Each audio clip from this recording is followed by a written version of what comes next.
Hello and welcome to all you Cancerians. Welcome for your monthly forecast for March 2015 for Cancer. And it's one of those months where there is huge dynamics going on. And on all key areas of your life, you as a Cancerian. There are three important things. First of all, the eclipse.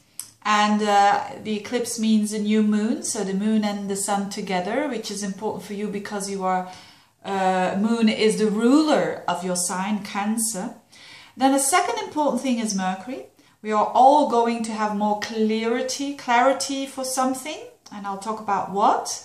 And the last but not least is the Pluto-Uranus square, the last time that it squares exactly, and which is very significant for you as well. So let's get started with the eclipse. So the eclipse will be on the 20th, but you will be feeling it the whole month, building up towards it, and it's in a fellow water sign, which is nice for you. It's in Pisces on 29 degrees, so it's in your 9th house, and the 9th house is a very nice house. But let's start with, what does the eclipse mean? In general, eclipses means that there are endings and new beginnings, so there is a space for a whole new start in that particular area of the 9th house. And I'm going to read you the meaning of Bernadette Brady about that eclipse. So eclipses belong to Saros families, and if you don't know what I'm talking about and you want to know more, I'm adding another video of mine below this link here that explains it a little bit. But basically, what does the flavor of the eclipse? Sometimes they're a bit more dark, sometimes they're a bit more positive. What is the flavor of this one? The flavor of this eclipse is good news concerning relationships or creative group projects with sudden success, and plus a potential for happiness in love. So we have to relate that to you, happening all there in the 9th house. And the 9th house is a house, it's one of the most philosophical houses. It's the house of your beliefs. It's the house of foreigners, it's the house of foreign countries, it's the house of study, it's the house of the law. So all these things are emphasized, and there can be some kind of new beginning there. There can be a new beginning when it comes to, or maybe you end a study or you just begin one.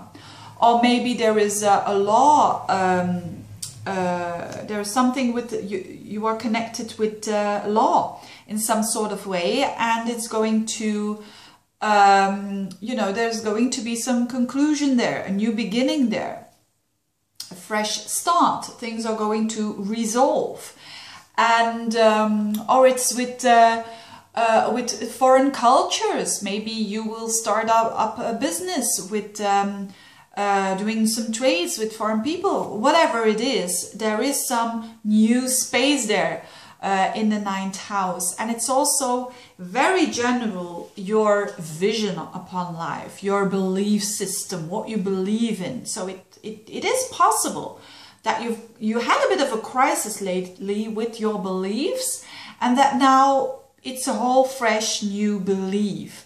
And this is quite deep, in fact, because a belief system doesn't change just overnight.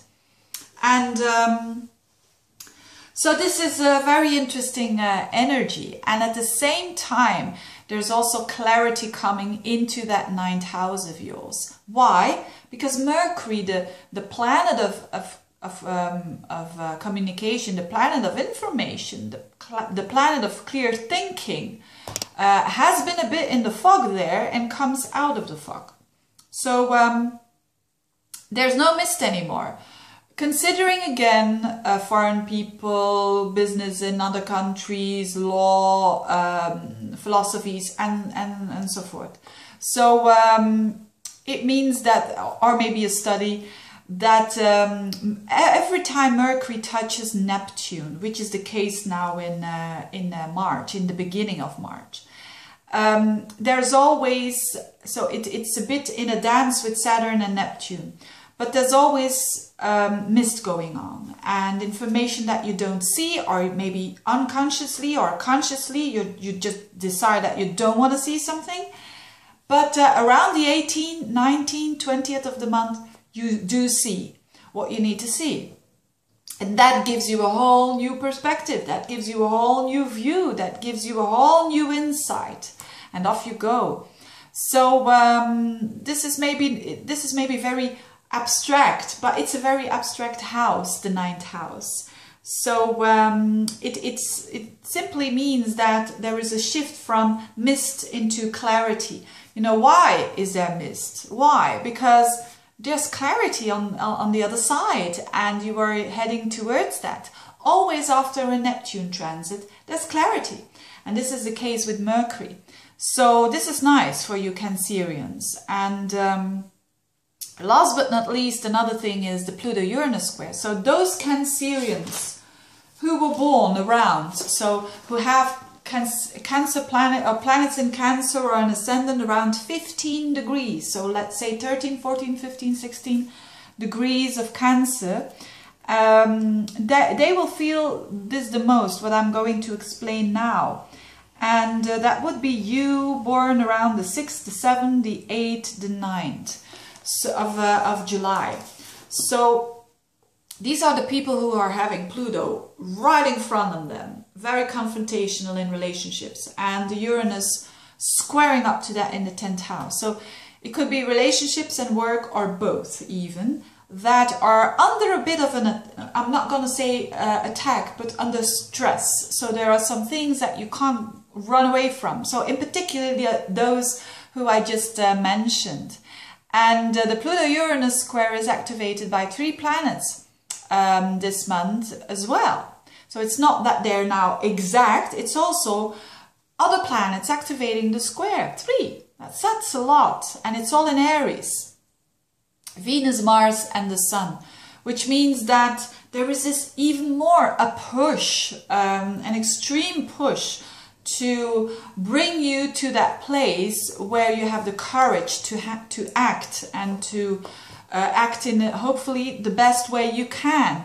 Because if you have been running away from something, like things putting under the carpet, this is going to be very, very difficult during the month of March, and actually very confrontational as well. But if you try to think for solutions, if you try to take your responsibility, if you try the best you can to sort things out, this can be the most liberating month. So it's very interesting energy for you Cancerians. It's for a lot of you now or never. You know, doing it yes or no. And it can relate to relationships. It can relate to work. Maybe work that you've had it. You know, maybe now is the time to say, I'm heading for something new. It's a jump, but it's at least a jump that I am taking, and not other people forcing towards me. The same for relationships. You know, if you have been having a lot of struggles in relationships and it was hard, it's not the best relationship, it's a good time to end it actually. But whatever it is, this is this clearing out, and it's in order for you to be able to move on, and that's very important as well. So, very deep month for you Cancerians, wishing you a very, very good one, a lot of good energy there, and a lot of opportunities as well to go forwards. And thank you for listening, and see you next month. Bye bye.